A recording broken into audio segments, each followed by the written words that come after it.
صل علی محمد وآل محمد. لا حول ولا قوة إلا بالله العلي العظيم. رب اشرح لي صدري ويسر لي أمري واحلل عقدة من لساني يفقهوا قولي. أعوذ بالله من الشيطان اللعين الرجيم. بسم الله الرحمن الرحيم. الحمد لله رب العالمين وهو أحسن الخالقين والصلاة والسلام على أشرف الأنبياء والمرسلين خاتم النبيين ورحمة للعالمين سيدنا ونبينا ومولانا أبي القاسم محمد. اللهم صل على محمد وآل محمد. وعلى آله الطيبين الطاهرين المعصومين المظلومين المنتجبين المنتخبين الميامين لا سيما على بقية الله في الأرض. اللهم عجل لهم فرج إنهم يرونه بعيدا ونراه قريبا ولعنة الله على أعدائهم أجمعين من الآن إلى قيام يوم الدين. أما بعد فقد قال الله تبارك وتعالى في كتابه الكريم وفرقانه الحميد وقوله الحق وأصدق الصادقين. بسم الله الرحمن الرحيم. والعصر إن الإنسان لفي خسر إلا الذين آمنوا وعملوا الصالحات وتواصوا بالحق وتواصوا بالصبر. وقال المعصوم عليه أفضل الصلاة والسلام إن الحسين مصباح الهدى وسفينة النجاة. درود پڑھے محمد علیہ. اللهم صل على محمد وآل محمد. عزیزان محترم، سعادت انسان کربلا کے آئینے میں قرآن و اہل بیت علیہ السلام کے ارشادات کی روشنی میں اس موضوع کے تحت آپ کے سامنے مسلسل 3 دنوں سے گفتگو جاری ہے اور سورہ مبارکہ والعصر کو سرنامہ کلام کے طور پر تلاوت کیا جا رہا ہے. کل کی گفتگو اگر آپ کے ذہنوں میں اب تک واضح اور روشن ہے اور محفوظ ہے تو ہماری گفتگو کل اس مقام پر آ کر رکی تھی کہ جہاں بات اس بات سے ابتدا ہوئی تھی کہ ہر انسان اس دنیا کے اندر سعادت، کمال، فائدے اور ترقی کے لیے جیتا ہے. کوئی بھی دنیا کے اندر آنے والا انسان کیا ہے وہ اپنے بچپنے سے ہو، اپنے لڑکپن میں داخل ہو، اپنے نوجوانی اور اپنی جوانی کی عمر سے لے کر حتیٰ کہ بڑھاپے کی عمر کو پہنچ جائے، اپنی زندگی میں جو فیصلے کرتا ہے اس کے فیصلوں کا محور اور مرکز اور نیوکلیس یا سینٹر کمال حاصل کرنا، سعادت تک پہنچنا، کامیابی حاصل کرنا اور ترقی حاصل کرنا ہوا کرتا ہے. یہ ضرور ہے عزیزان محترم کہ میں نے کل بھی آپ کی خدمت میں عرض کیا تھا کہ یہ ایک ریلیٹو ٹرم ہے، ایک نسبی اور کمپیریٹو ٹرم اور اصطلاح ہے. مطلب یہ ہے کہ آپ ممکن ہے کہ یہاں بیٹھے ہو، اپنے یہاں بیٹھنے کو اپنے لیے سعادت سمجھ رہے ہو، اور آپ کے ملک میں بیٹھنے والا کہ جو آپ کا یہاں آنا اپنے اعتبار سے سعادت نہیں سمجھتا ہو بلکہ اپنے وہاں رکنے کو سعادت سمجھتا ہو. اور یہ ہر انسان کی زندگی میں ہے کہ انسان اپنی اپنی زندگی میں اپنے اپنے کاموں کو اپنے اپنے انداز سے باعث کمال سمجھتا ہے، اور دوسرا آدمی بیک وقت اسی چیز کو اپنے لیے کمال نہیں سمجھتا بلکہ نقص سمجھتا ہے، کمی سمجھتا ہوا نظر آتا ہے.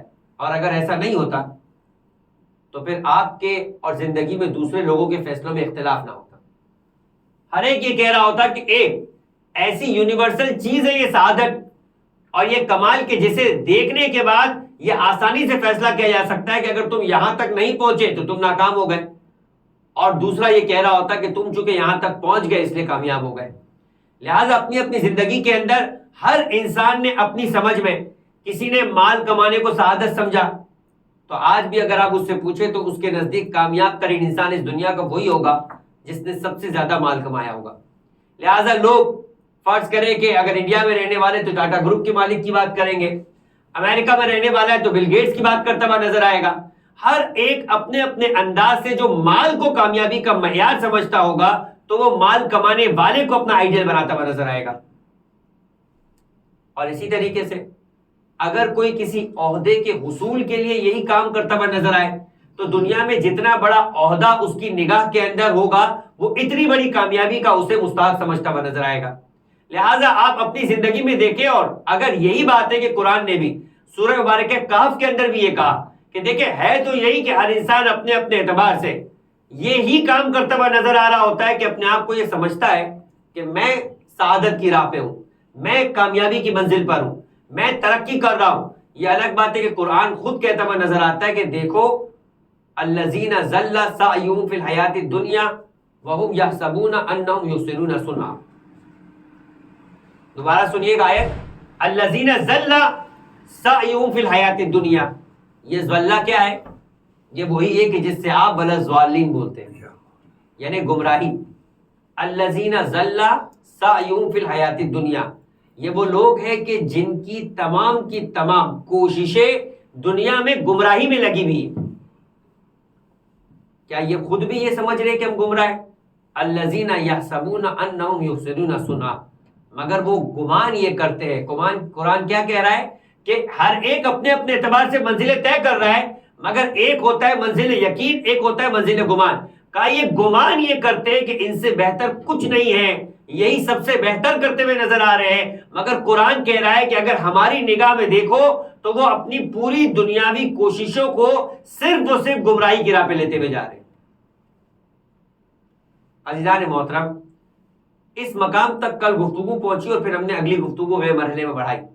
وہ یہ کہ ہم نے آپ سے کہا کہ کبھی کوئی مال کمانے کے لیے اپنے آپ کو یہ سمجھتا ہے کہ یہ سعادت ہے، کبھی کوئی عہدہ کمانے کے لیے، اور قرآن نے سورہ مبارکہ والعصر کے اندر جب یہ کہا کہ والعصر ان الانسان لفی خسر، اس آیت کے مفردات میں گفتگو بعد میں ہوگی سورہ پر، مگر ابھی کلی پیغام کے اعتبار سے جو بات ہے کہ قرآن یہ کہہ رہا ہے کہ انسان خسارے میں، تو بات یہ بیان کی تھی کہ انسان چاہے کوئی رنگ رکھتا ہو، چاہے کسی نسل سے تعلق ہو، چاہے کسی قبیلے سے تعلق ہو، چاہے کسی علاقے سے تعلق ہو، چاہے کتنا ہی دنیاوی اعتبار سے مادی حیثیتیں رکھتا ہو، قرآن یہ کہہ رہا ہے کہ انسان خسارے کے اندر ہے۔ تو کوئی اس سے یہ نہ سمجھے کہ ہر وہ فرد جس کے پاس مال ہوتا ہے وہ خسارے میں ہے۔ دیکھیں دونوں چیزوں میں فرق ہے۔ مال کا سعادت کے لیے کہ میں اس وقت سعادت مند بن جاؤں گا جب میرے پاس مال ہو، اس سے قرآن انکار کر رہا ہے، مگر دوسری طرف اگر کوئی یہ سمجھ رہا ہے کہ ہر مالدار خسارے میں ہے تو اس سے بھی قرآن انکار کر رہا ہے۔ دونوں باتوں میں غور کیجئے گا۔ میری منزل مال ہو جائے قرآن کہتا ہے کہ یہ خسارہ ہے، مگر میرے پاس مال ہو قرآن کہتا ہے یہ خسارہ نہیں۔ اس لیے کہ اگر مال ہونا خسارہ ہوتا تو زکوٰۃ فرض ہی نہ ہوتی، زکوٰۃ فرض ہی نہ ہوتی۔ زکوٰۃ دیتا کون ہے؟ جس کے پاس مال زیادہ ہوتا ہے۔ جس کے پاس مال زیادہ ہوئے وہی زکوٰۃ دے گا، جس کے پاس مال زیادہ ہے وہی خمس ادا کرے گا۔ بھائی خمس کا تعلق بچت کے ساتھ ہے، اصل مال کے ساتھ تو نہیں ہے۔ آپ اپنے سال بھر کے اخراجات کرنے کے بعد کچھ بچ جائے تو اس کا 5واں حصہ دینا خمس ہے۔ تو اگر مال خدا کی نگاہ میں برا ہوتا تو خدا کہتا بچنا ہی نہیں چاہیے کہ 5واں حصہ دینے کی بات ہو، مجھے تمہارا مال ہی نہ تمہارے پاس ہونا قبول نہیں ہے، تمہاری زندگی فقیرانہ ہونی چاہیے تھی، تمہاری زندگی مفلسانہ ہونی چاہیے تھی، تمہیں درویش بن جانا چاہیے تھا۔ مگر قرآن کہہ رہا ہے لا رہبانیت فی الاسلام، ہم ایسی زندگی کو پسند ہی نہیں کرتے کہ جو جنگلوں میں گزر رہی ہو، ہم ایسی زندگی کو پسند ہی نہیں کرتے جو بیابانوں میں جا کر، خانقاہوں میں جا کر کھنڈرات میں بسر کی جا رہی ہو۔ قرآن نے آنے کے بعد چیپٹر ہی کلوز کر دیا کہ ہم نے تمہیں رہبانیت کی زندگی، رہبانیت نکلا ہے راہب سے۔ راہب کون؟ پرانے دور کے اندر مذہب عیسائیت کے اندر یا مذہب یہودیوں کے اندر یہ تھا کہ وہ سب سے بڑا عبادت گزار ہے جو جتنا بڑا دنیاوی آسائشوں سے دور ہے. اسلام نے آنے کے بعد کہا لوگوں میں رہو، لوگوں کے ساتھ رہو، لوگوں جیسے رہو، اور پھر اس کے بعد اپنے آپ کو رب سے قریب کرو. یہ انسان کے لیے سعادت ہے. بہت فرق ہے عزیزان محترم اسلام سے پہلے کے کمال میں اور اسلام کے بعد کے کمال میں. لہذا ہم نظر آتا ہے کہ خود معصوم کی زندگی کے اندر کہ پانچویں امام کے دور کا واقعہ ہے کہ پانچویں امام مدینے کے اندر باہر، مدینے سے باہر اپنی اراضی کے اوپر کام کر رہے تھے. ایک شخص کے جو صوفی منش کا آدمی تھا، جو دنیا سے اپنے آپ کو دور رکھے ہوئے لوگ ہوا کرتے، وہ قریب آتا ہے امام کے پاس اور آنے کے بعد ایک جملہ کہتا ہے. بہت غور سے سنیے گا. ایسے بہت سارے افراد ہیں کہ دنیا کے اندر کبھی کبھی ہم سے بھی کہتے ہیں، اور ہم بھی چونکہ باتوں کو سمجھے میں نہیں ہوتے تو اس کے سامنے سر بھی جھکا دیتے. کہنے لگا مولا یہ تو میں کہہ رہا ہوں اپنی نگاہ میں، چونکہ ہم انہیں مولا سمجھتے ہیں. وہ تو کہنے لگا کہ آپ خاندان رسالت سے تعلق رکھتے، بنی ہاشم کی ایک اہم فرد ہے، اس نسبت کے باوجود آپ اس انداز سے کام کر رہے ہیں. یہ بتائیے کہ اگر اس کیفیت میں آپ کی موت ہو جائے تو کیا ہوگا؟ بات سمجھے آپ؟ امام کھیت میں کام کر رہے تھے، سر سے لے کر پیر تک پسینے میں شرابور تھے، اپنے غلاموں کا سہارا لے کر اپنی تھکاوٹ کو ختم کرنے کے لیے کھڑے ہوئے. اور ایسے میں یہ شخص آیا اور آنے کے بعد امام کو مخاطب ہو کے کیا کہتا ہے کہ اگر اس کیفیت میں اتنے بڑے خاندان سے تعلق رکھنے کے بعد آپ کی موت ہو گئی تو کیا ہوگا؟ امام نے فرمایا کہ اگر اس کیفیت میں موت ہو گئی تو عین حکم خدا کی پیروی میں مارا جاؤں گا، اس لیے کہ میں اس محنت کے ذریعے سے تجھ جیسے لوگ، یعنی انسانوں کی بات ہو رہی، تجھ جیسے لوگوں کے سامنے ہاتھ پھیلانے سے اپنے آپ کو بچائے ہوئے. جو کام میں کر رہا ہوں وہ میرے جد امیر المؤمنین نے بھی کیا تھا، اور ان کے مولا یعنی پیغمبر اکرم نے بھی اپنی زندگی اسی طرح سے گزاری تھی کہ ایک انسان کے سامنے ہاتھ پھیلائے، اس سے بہتر ہے کہ خود اپنی روزی کمانے کے لیے محنت کرتا ہوا نظر آئے. پھر وہ چاہے امام محمد باقر ہو، اپنے کھیت میں کام کر کے بھی اپنے آپ کو عین پروردگار عالم کی رضا پر ہونا تصور کرتے ہوئے نظر آئے. کام کرنے میں کوئی آر نہیں، محنت کرنے میں کوئی آر و پریشانی نہیں ہے، روزی کمانے کے اندر رزق کمانے کے لیے کوئی تکلیف نہیں ہے. کون کہتا ہے کہ مال کمانا برا ہے؟ لیکن مال کے خاطر اپنے آپ کو یہ کہنا کہ جس کے پاس مال ہے وہی سعادت مند ہوگا، خرابی اس کے اندر ہے. لہذا ایک مرتبہ کسی نے سوال کر لیا ابو ذر غفاری سے کہ یہ بتائیے کہ انسان کو موت کیوں بری لگتی ہے؟ امام پنجم سے بھی بات ہوئی کہ اگر اس کیفیت میں موت ہو جائے تو کیا ہوگا؟ اگر ایک انسان سمجھتا ہے کہ میں صحیح راہ پر ہوں تو پھر اسے موت سے خوف نہیں آتا. امام نے بلنٹلی جواب دیا تھا کہ میں عین رضا اور مشیت الہی کے اوپر مروں گا. لہٰذا ایک مرتبہ کسی نے ابو ذر سے سوال کیا بھائی موت سے انسان ڈرتا کیوں ہے؟ ہم اور آپ اپنے آپ سے سوال کریں کہ موت سے کیوں ڈر رہے؟ بالکل سچی بات کہی تھی اس شخص نے کہ جس کے بارے میں اللہ کے رسول نے کہا تھا کہ آسمان نے سایہ نہیں کیا، زمین نے بوجھ نہیں اٹھایا جو ابو ذر سے زیادہ سچا ہو. ابو ذر نے کیا کہا؟ لِأَنَّكُمْ أَمَّرْتُمُ الدُّنْيَا وَخَرَّبْتُمُ الْآخِرَةَ، اس لیے کہ تم نے اپنی دنیا کو تعمیر کیا اور آخرت کو برباد کیا. تو بتاؤ کون آباد جگہ سے برباد جگہ جانا پسند کرتا ہے؟ ایک لمحے کے لیے بتا دیں کہ اگر آپ یہاں پر خوشحال ہیں، مثال کے طور پر ایک ایگزامپل کی بات کرتے ہیں، لوگ پاکستان کو چھوڑ کر یا انڈیا کو چھوڑ کر یو ایس جانا چاہتے ہیں، کینیڈا جانا چاہتے ہیں، آسٹریلیا جانا چاہتے ہیں. کیوں جانا چاہتے ہیں؟ اس لیے کہ اسے آباد سمجھتے، اپنے ملک کو برباد سمجھتے. جو اپنے ملک کو آباد سمجھتا ہوگا وہ اپنے ملک کو کبھی چھوڑ کر نہیں جائے گا. کوئی بھی شخص آباد جگہ سے برباد جگہ جانا پسند نہیں کرتا، ہر فرد برباد جگہ سے آباد جگہ جانا پسند کرتا ہے. اب تم پر ہے کہ تم نے دنیا بنائی ہے تو کون ہوگا جو آخرت میں جانا پسند کرے گا؟ جس نے دنیا سے آخرت کو بنایا ہوگا وہی آخرت میں جانا پسند کرے گا. فیصلہ تم نے کرنا ہے. ہم میں سے ہر ایک ابھی بیٹھے فیصلہ کرے، آ جائے ابھی ملک الموت، کون ہوگا جو جانے پہ راضی ہوگا؟ تبھی تو یہ جملہ کہا تھا راستے کے اندر، آج مصائب کے اندر کربلا پہنچنے کی مسائل بیان کیے جائیں گے. راستے میں ایک مرتبہ امام مظلوم نے جب گھوڑے پر چلتے چلتے تھک گئے تو ایک مرتبہ اپنی سواری پر ان کا سر جا کر رک گیا. سواری چل رہی تھی، امام کا ماتھا سواری کے ساتھ اس کی جس جگہ پر بیٹھا جاتا ہے اس زین کے اوپر امام کا سر موجود تھا، اور ایک دم سے امام نے اپنے آپ کو بیدار کیا اور ایک جملہ کہا، انا للہ و انا الیہ راجعون. ساتھ میں ہی بیٹا شبیہ پیغمبر علی اکبر چل رہا تھا، اور ایک مرتبہ شہزادے نے کہا بابا یہ کلمہ استرجاع اس وقت دہرانے کی یا کہنے کی کیا وجہ ہے؟ عام طور پر اگر کہیں آپ بیٹھے اور ایک دم سے کوئی کہے انا للہ و انا الیہ راجعون، اس کا مطلب کیا ہے؟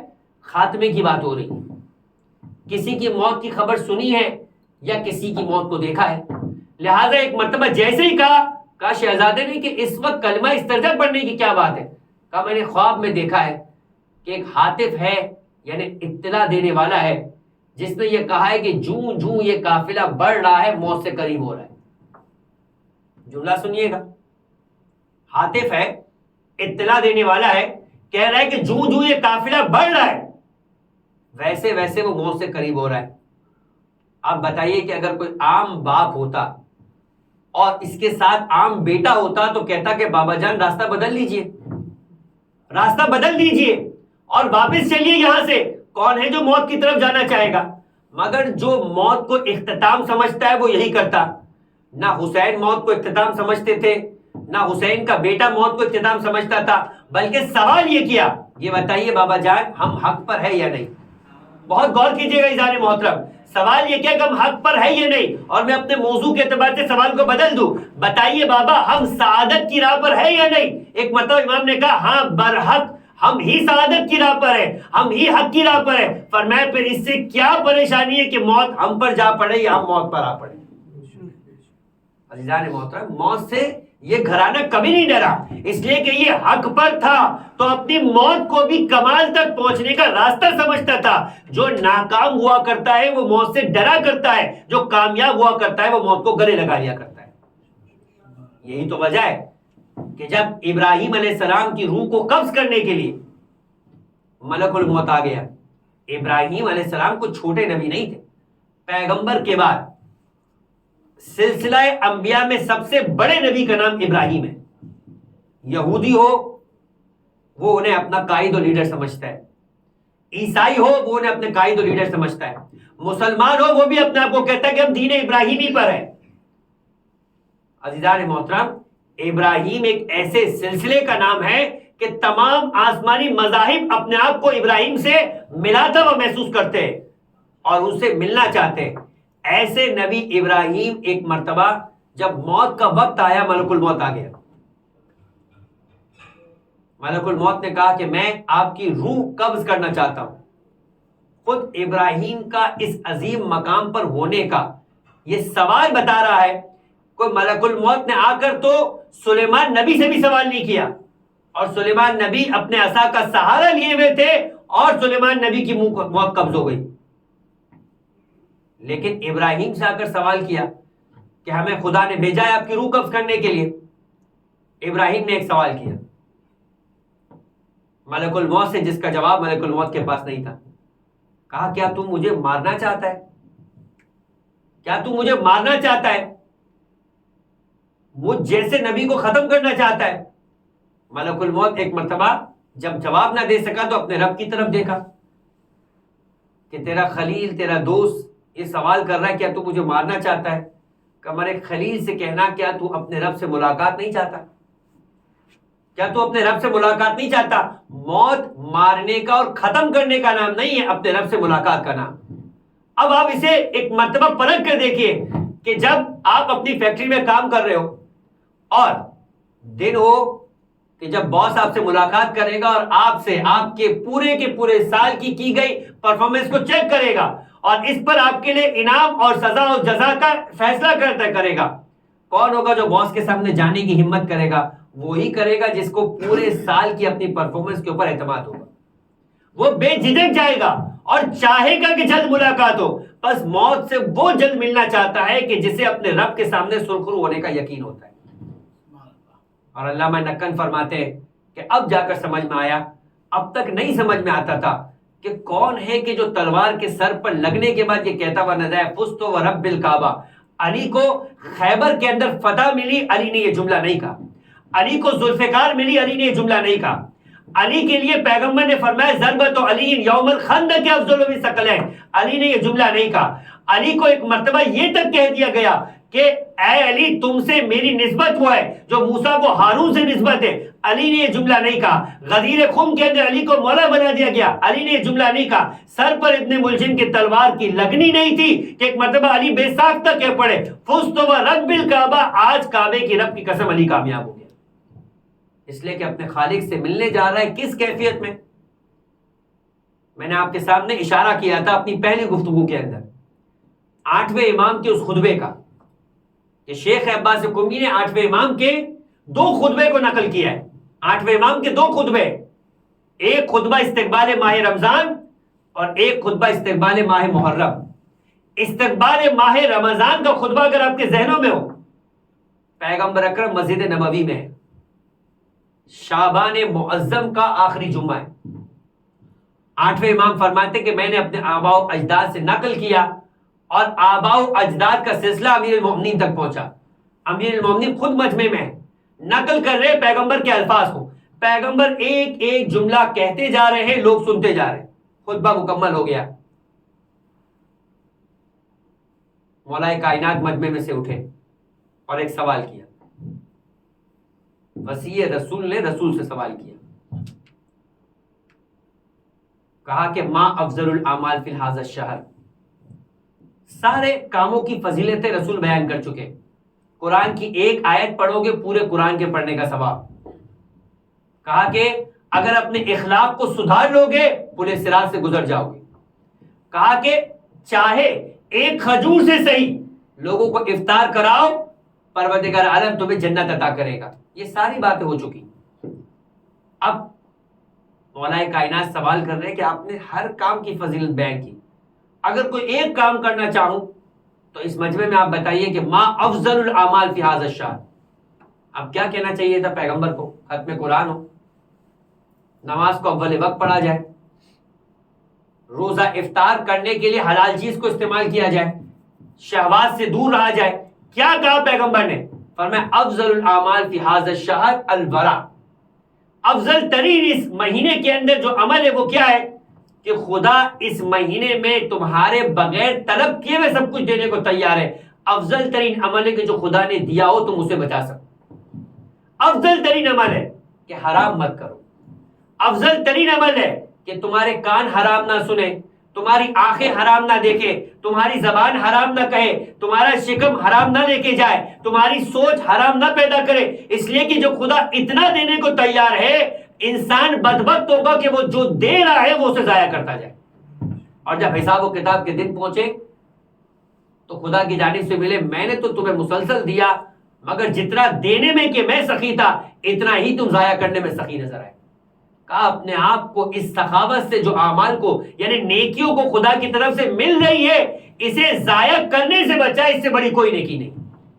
اور خود اس کائنات کے مشکل کشا نے نہج البلاغہ کے خطبے کے اندر اپنے مومن کو، اپنے چاہنے والے کو، اپنے پسند کا محب کو یہ جملہ کہا کہ کائنات کا مشکل کہتا ہے کہ تم علی کی مدد کرنا چاہتے ہو، اپنے آپ کو حرام سے بچا لو.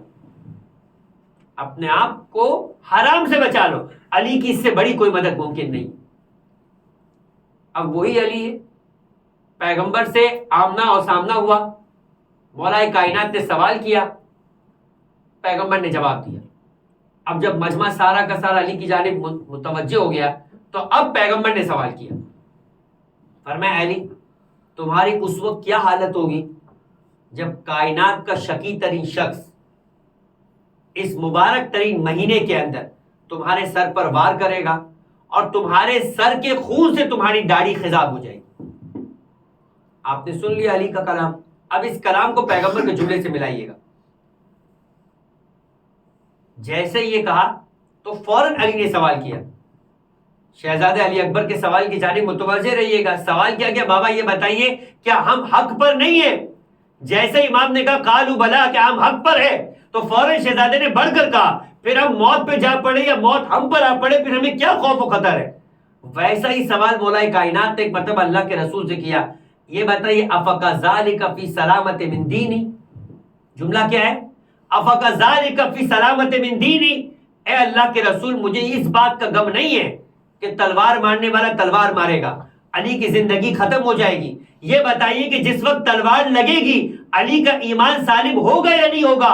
فرمایا قالوا بلا، جواب سنیے گا اللہ کے رسول کے نواسے حسین کا کہ ہاں ہم ہی حق پر ہے۔ فرمایا ہاں علی تمہارا دین سالم ہوگا، فرمایا کہ پھر یہ وقت صبر کا نہیں شکر کا ہوگا۔ مولا کائنات کا جملہ کیا ہے؟ پھر یہ وقت صبر کا نہیں شکر کا ہوگا۔ اور علی نے ثابت کیا کہ جب علی کے سر پہ ضربت لگی تو علی کے ارد گرد سب رو رہے تھے، مگر علی کا جملہ تھا فزت ورب الکعبہ، کعبے کی رب کے قسم علی کامیاب ہو گیا۔ درود پڑھے محمد والے۔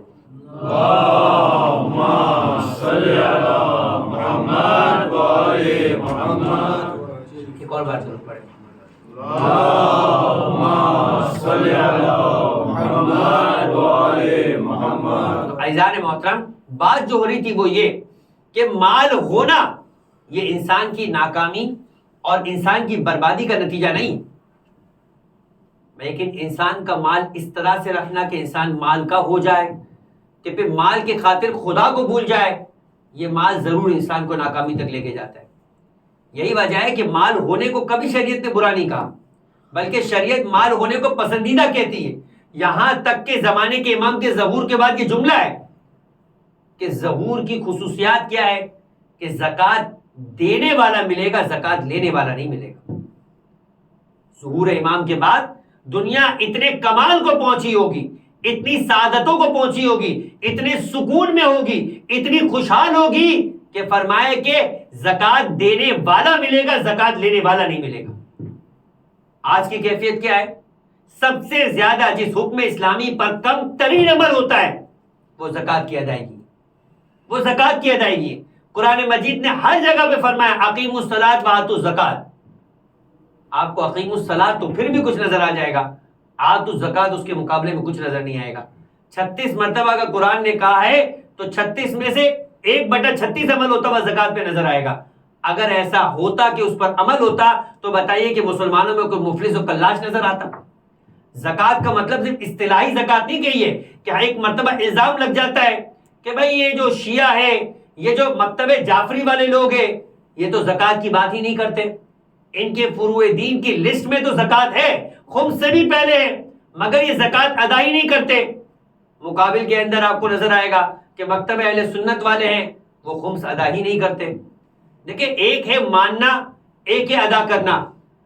مانتے دونوں ہیں، وہ بھی زکوٰۃ کے بعد خمس کو مانتے ہیں، ہم بھی خمس سے پہلے زکوٰۃ کو قبول کرتے ہیں۔ کب مسئلہ کیا ہے؟ کب وہ بھی زکوٰۃ دینا چاہتے ہیں، خمس دینا چاہتے ہیں۔ مسئلہ اس بات میں کہ زکوٰۃ کس پر ہوتی ہے، خمس کس پر ہے، اختلاف اس اعتبار سے۔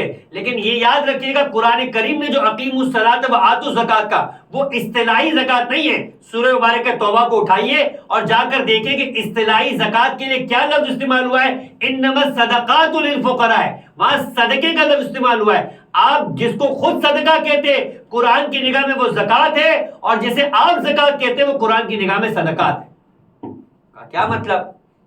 کہ قرآن جب کہتا ہے اقیموا الصلاۃ وآتوا الزکوٰۃ، اس کا مطلب یہ ہے کہ نماز پڑھ کر اپنے بدن کی زحمتوں کو خدا کے سامنے پیش کرو، اور زکوٰۃ کا مطلب ہے کہ اپنے مال کو خدا کی راہ میں خرچ کرو۔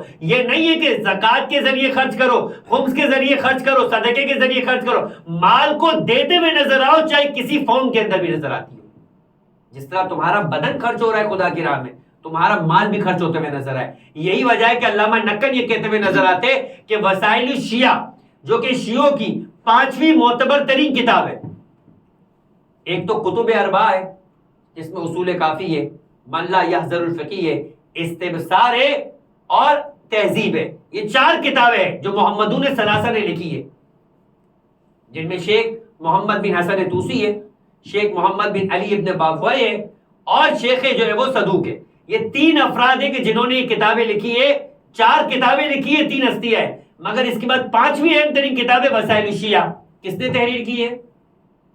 شیخ محمد بن حسین حر عاملی نے، جو صحن شفا میں امام رضا علیہ السلام کے دفن، بالکل صحن شفا کے سامنے جن کی قبر مبارک ہے۔ 5ویں اہم ترین کتاب.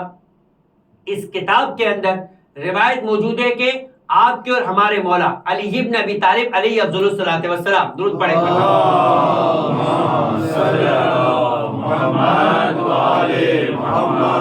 آپ کی نگاہ کے اندر مولائے کائنات کا نام لیا تو وہ جملہ آ جانا چاہیے، غر دنیا، اے دنیا علی کے علاوہ کسی اور کو جا کر دھوکہ دے.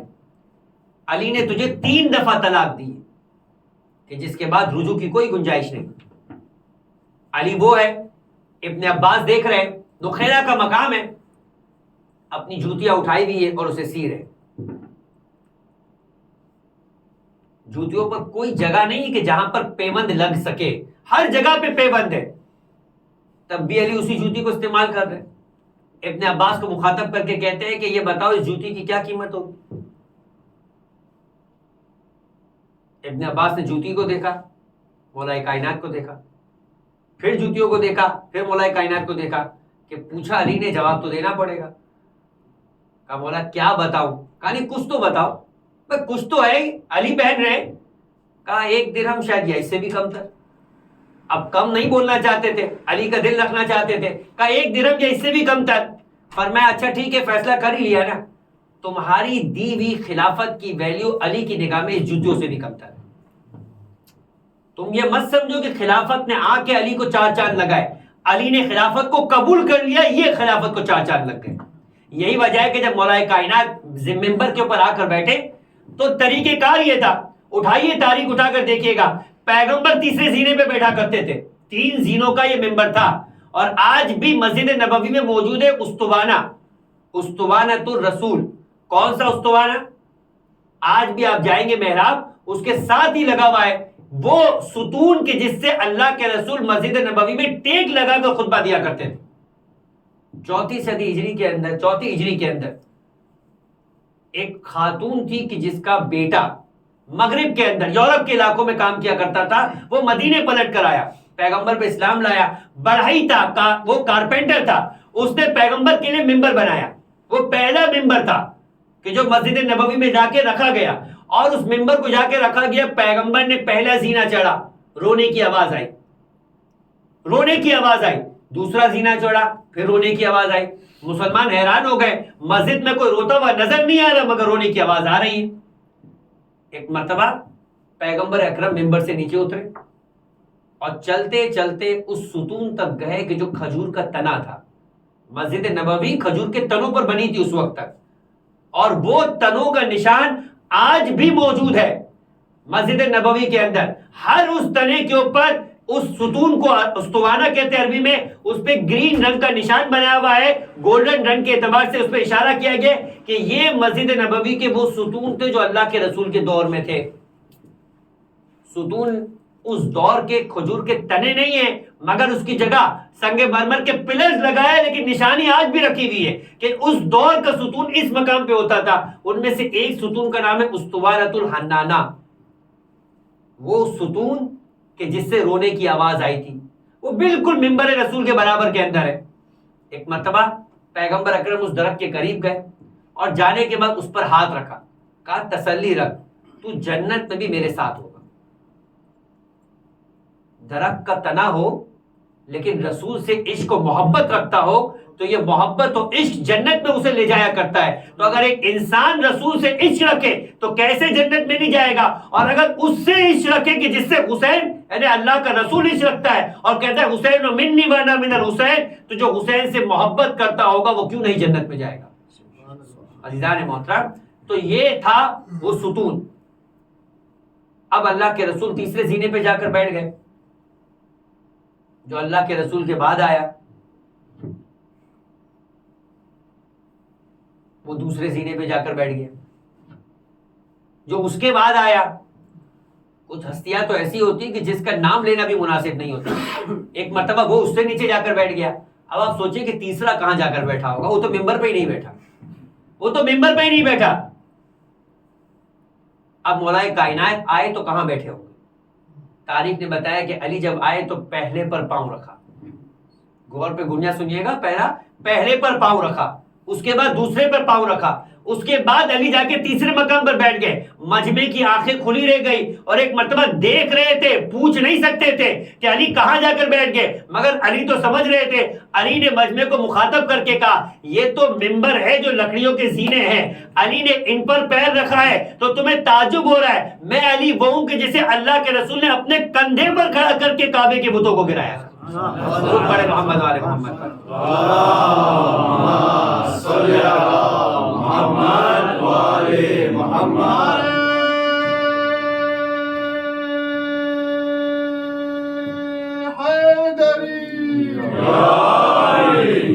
عزیزان محترم, تو امیر المؤمنین نے اس بات کو واضح کیا کہ تمہاری دی ہوئی اس حکومت کی اہمیت علی کی نگاہ میں اپنی جوتیوں سے بھی کمتر نہیں. یہ ساری باتیں کہنے کا مطلب کیا ہے کہ علی کی نگاہ میں مال دنیا کی کوئی حیثیت نہیں. مگر کتاب وسائل الشیعہ میں لکھا ہے کہ علی نے ڈونیشن پہ نہیں, لوگوں سے چندہ جمع کر کے نہیں, این جی او کھول کے نہیں, اپنے زور بازو سے کمائی ہوئی دولت کے ذریعے سے 400 غلاموں کو آزاد کیا. بغیر مال کمائے اس مال کی نیکی ممکن نہیں. آج بھی آبیار علی کے نام سے مدینے کے اطراف میں وہ کنویں موجود ہے کہ آج اس سے پانی باقاعدہ نکال کر ایز اے منرل واٹر مدینے کے اندر سپلائی کیا جاتا ہے. آج بھی علی کے وہ کھودے ہوئے کنویں سے پانی نکالا جا رہا ہے. مسجد شجرہ کے پیچھے وہ سارے کے سارے کنویں موجود ہیں. عزیزان محترم, علی اپنے زور بازو سے کمائی ہوئی دولت کے ذریعے سے نیکی کرنے والی کی ذات ہے. تو لہٰذا یہ نہیں ہے کہ اسلام کی نگاہ کے اندر مال برا ہے. اسلام کی نگاہ میں مال کا ہو جانا برا ہے. اپنے آپ کو مال کے لیے اس طرح سے صرف کر دینا کہ جس کے بعد انسان کی زندگی کا کل محور اور کل مقصد مال ہو جائے, یہ انسان کے لیے برا ہے. لہٰذا یہ جملہ موجود ہے کہ کہا کہ اگر اس کی مثال سمجھنا چاہتے ہو, کہا کشتی جب پانی پر چلتی ہے تو اگر پانی نہ ہو تو کشتی چل نہیں سکتی, لیکن یہی پانی اگر کشتی میں آ جائے تو کشتی پھر بھی ڈوب جایا کرتی. اس کا مطلب کیا ہے؟ مال ہونا ضروری ہے, تم اس کے بغیر زندگی نہیں گزار سکتے, مگر مال تمہارے اندر داخل ہو جائے تو یہ تمہیں ڈبو دیا کرے گا. عزیزان محترم, یہ چیز ہے کہ جس کے بارے میں اسلام نے فرمایا کہ ان اللہ اشترى من المؤمنین انفسهم واموالهم بان لهم الجنہ. خدا نے مومنی سے ان کی جانوں کو بھی خریدا ہے, ان کے مالوں کو بھی خریدا ہے. مال بھی تمہارا اس قابل ہو کہ خدا خرید سکے, جان بھی اس قابل ہو کہ خوراک خرید سکے, تو بأن لهم الجنہ, تو یہ مال بھی اس قابل ہوگا کہ جنت کا مستحق بنے گا, یہ جان بھی اس قابل ہوگی کہ جنت پہ جانے کی وجہ بنے گی. درود پڑھے محمد والے محمد. اللہم صلی علی محمد وآل محمد. عزیزان محترم, حسین نے اسی وجہ سے مدینہ چھوڑا, یہ بھی خدا کے خاطر چھوڑا. اس مدینے سے اہل بیت رسول کا کیا عشق تھا یہ اہل بیت رسول ہی جانتے تھے. نوے امام جب معتصم کے دربار میں موجود تھے, اس سے قبل اسی دربار میں مامون نے اپنی بیٹی کی شادی نوے امام سے کرائی تھی, اور بغداد میں امام کو کچھ عرصے کے لیے رکھ لیا. ایک مرتبہ حسین مکاری نے سوال کیا. سوال کیا کیا؟ اس نے ایک طرح سے اپنے اعتبار سے رشک کا اظہار کیا. حسد کہتے ہیں کہ جب انسان کسی سے جلتا ہے تو پست ہو کر اپنی کیفیت کا اظہار کرتا ہے. رشک کہتے ہیں کہ جب انسان خوش ہوتا ہے تو کسی کی کیفیت کو دیکھ کر اظہار کرتا ہے. حسد اور رشک میں یہ فرق ہے, حسد منفی جذبہ ہے, رشک مثبت جذبہ ہے. کہنے لگا رشک کر کے کہ فرزند رسول, گویا میں اپنی زبان میں کہوں کہ آپ تو آسائشوں اور عیاشوں کے اندر رہ رہے, آپ کو بادشاہ کا دربار ملا ہے, آپ کو شادی کے لیے بادشاہ کی بیٹی مل گئی ہے, ہزاروں غلام و کنیزیں آپ کی خدمت کے لیے. اب جملہ سنیے گا امام کا اور مدینے کی اہمیت کا احساس کیجیے گا. فرمایا یہاں بیٹھ کر سونے کے نوالے کھانے سے بہتر ہے کہ مدینے میں سوکھی روٹی کو نمک سے کھایا جائے. عزیزان محترم, مدینہ اہل بیت رسول کی نگاہ میں ایک عجیب اہمیت رکھا کرتا, اور اس مدینے کو حسین کو ترک کر کے جانا پڑ رہا ہے. کس کے خاطر؟ نانا کے دین کو بچانے کے خاطر. اور کون پوچھے اس حسین سے کہ خانہ خدا کی اہمیت اور خانہ خدا کی منزلت حسین کی نگاہ میں کیا ہے, کہ 25 سے زیادہ حج حسین نے پاپ پیادہ مدینے سے مکے جا کر کیے. سن لینا آسان ہے عزیزان محترم، 90 کلومیٹر زندگی میں ایک بار چل جائے انسان 40 میں، وہ بھی موقعوں میں اس انداز سے تبرک کھا کھا کے اپنے آپ پہ فخر کرتا ہے۔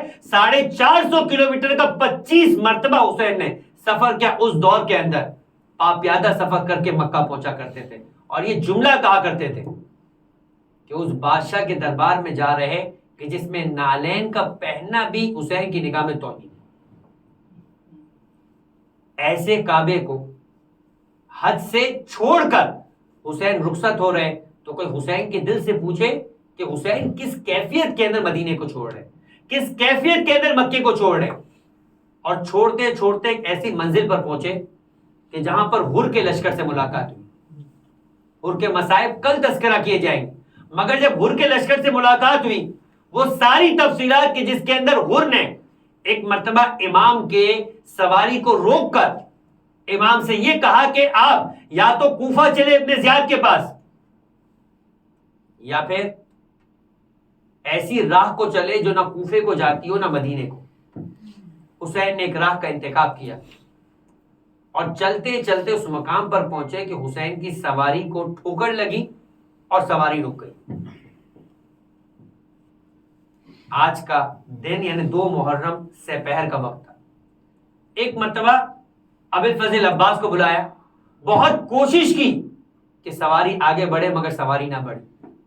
عزیزو تصور پہ لے کر آئیے گا، یہ حسین کی وہ وفادار سواری تھی کہ اس وفادار سواری کے احترام میں ہزاروں انسان کی جانیں قربان، کہ جیسے آج ہم ذوالجناح کہتے ہیں، یہ سواری ایسی نہیں تھی کہ جو حسین کی مدد کرنے والی اور حسین کو سمجھنے والی نہ ہو، مگر آگے بڑھنے کو تیار ہی نہیں۔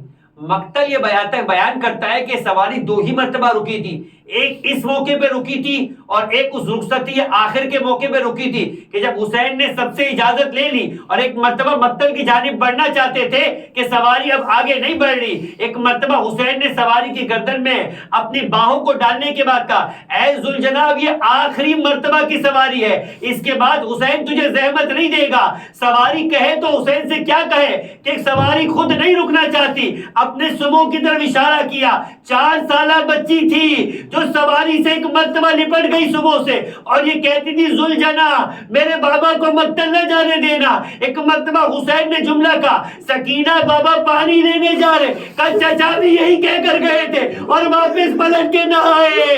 بس عزیزو یہی سواری ہے، اب یہ نہیں بڑھ رہی۔ حسین نے سواری تبدیل کی، روایت بتاتی ہے کہ دوسری سواری تبدیل بھی نہ بڑھی، تیسری سواری تبدیل بھی نہ بڑھی، چوتھی سواری تبدیل بھی نہ بڑھی، 7 سواریاں تبدیل ہوئی، مگر ذوالجناح اور سواری آگے بڑھنے کو تیار نہیں۔ ایک مرتبہ کہا عباس جاؤ جا کر دیکھو قریب کوئی رہتا ہے۔ بنی اسد کے لوگوں کو لایا گیا، پوچھا بتاؤ اس سرزمین کا نام کیا ہے؟ کہ یقال لہا غازریہ، ارے اسے غازریہ کہتے۔ ایک مرتبہ کا کسی اور کو بلاؤ، کہ پوچھو اس سے کیا کہتے؟ کہ یقال لہا شط الفرات، ارے اسے شط الفرات کہتے۔ کہ کسی تیسرے کو بلاؤ، کوئی اور بھی نام ہے، کہ یقال لہا نینوا، اسے نینوا کہتے۔ ایسا لگتا ہے کہ حسین کو کسی اور نام کی تلاش تھی۔ آپ بھی سمجھ گئے ہوں گے۔ بس ایک مرتبہ کسی سے کہا جانتے ہو اس کا کوئی اور نام بھی ہے؟ کہ ہمارے قبیلے میں سب سے زیادہ سن نصیدہ شخص ہے جو خود چل کر نہیں آتا، ہم اسے لے کر آتے، اسے بستر پہ لایا گیا، حسین کے سامنے بٹھایا گیا، کہا یہ بتاؤ اے بزرگ شخص اس سرزمین کا نام کیا ہے؟ کہ میں نے اپنے آبا و اجداد سے سنا تھا، یقال لہا کرب و بلا، اس کا نام کرب و بلا بھی ہے، بس اتنا سننا تھا۔ حسین نے کہا خیمے لگا دو، یہی وہ جگہ ہے جب اپنے جوانوں کے لاشیں اٹھائیں گے، یہی وہ جگہ ہے جہاں قیامت تک کے لیے ہماری قبریں بنے گی، یہی وہ جگہ ہے جہاں ہماری عورتوں کو اسیر بنایا جائے گا۔ بس ایک مرتبہ عباس نے سنا یہاں خیمے لگا دو، بس خیمہ لگایا گیا۔ سب سے پہلا خیمہ شہزادی زینب عقیلہ بنی ہاشم کا تھا۔ جیسا ہی خیمہ لگانا عزیزو، بس ایک مرتبہ شہزادی فضہ کے ساتھ خیمے میں گئی مگر گھبرا گئی۔ ایک مرتبہ فضہ سے کہا جاؤ فضہ جا کر حسین کو بلاؤ۔ حسین بنی اسد والوں سے باتیں کر رہے تھے مگر بہن کا نام سنا فوراً پلٹ کر آئے اور اور کہا کہ ہاں بتاؤ بہن کیا مسئلہ ہے؟ کہا بھیا حسین یہ کیسی جگہ ہے؟ کہا کیوں کیا ہو گیا؟ کہا جیسے ہی ہم خیمے میں گئے ایک عورت کی ایک خاتون کے رونے کی آواز آئی، ہمیں سمجھ نہیں آیا کہ یہ کون سی ضعیفہ ہے جو نظر نہیں آ رہی مگر اس کے رونے کی آواز ہے۔ کہا زینب پہچانا نہیں، یہ تمہاری اور میری ماں فاطمہ ہے جو جنت المقی سے راستے میں اور کربلا تک ہمارے ساتھ پہنچی ہے۔ کہا مگر یہ رو کیوں رہی ہے؟ کہا زینب فراموش کر چکی، یہ زمین کربلا ہے، یہی ہمیں بسنا ہے، یہی ہماری وعدہ گاہ ہے، یہی ہماری قتل گاہ ہے، یہاں تمہارے ہاتھ میں رسن بندھیں گے، تمہارا ماجا یا ذبح ہوگا۔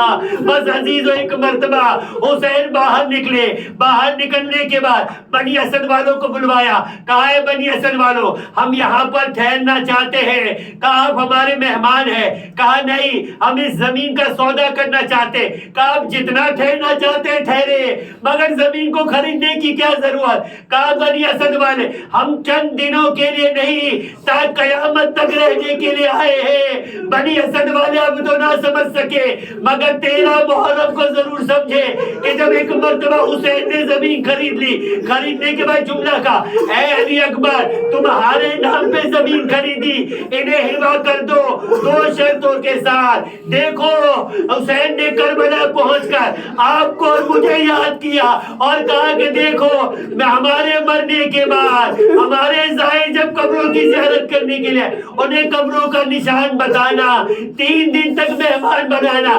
یہی وجہ ہے کہ آج بھی بنی اسد والے عاشور کے بعد بیلچہ لے کر آتے ہیں اور کہتے ہیں کہ لبیک یا حسین، اے حسین ہمارے آبا و اجداد نے جو وعدہ کیا تھا ہم اسے وفا کرنے کے لیے آ رہے ہیں، ہم آپ کو دفنا دیں۔ الا ولعنۃ اللہ علی قوم الظالمین وسیعلم الذین ظلموا ای منقلب ینقلبون۔ بار الہ تجھے واسطہ محمد و آل محمد کا ہمارے اس کلیم سے تبسل کو اپنی بارگاہ میں قبول فرما۔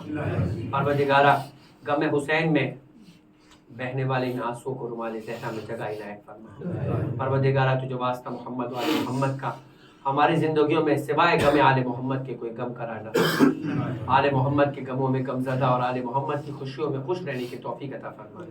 دنیا و جہاں میں جہاں جہاں آل محمد کے غم کو منانے کے لیے فرش اعضاء کو بچھانے والے موجود ہیں ان تمام مومنین و مومنات کی جان مال اور عزت کی حفاظت فرما۔ بالخصوص پروردگار فرش اعضاء پہ آنے والے تمام مومنین کی جائز شرعی حاجات کو اپنی بارگاہ میں قبول فرما۔ ان میں جو بے اولاد ہیں اولاد صالحہ عطا فرما، جو بے روزگار ہیں رزق حلال عطا فرما، جو صاحبان روزگار ہیں ان کے رزق حلال وسعت و برکت عطا فرما، جو قرض دار ہیں ان کے قرض کو غیب سے ادا فرما۔ پروردگار جو بیمار ہیں شفا کاملہ عاجلہ عطا فرما۔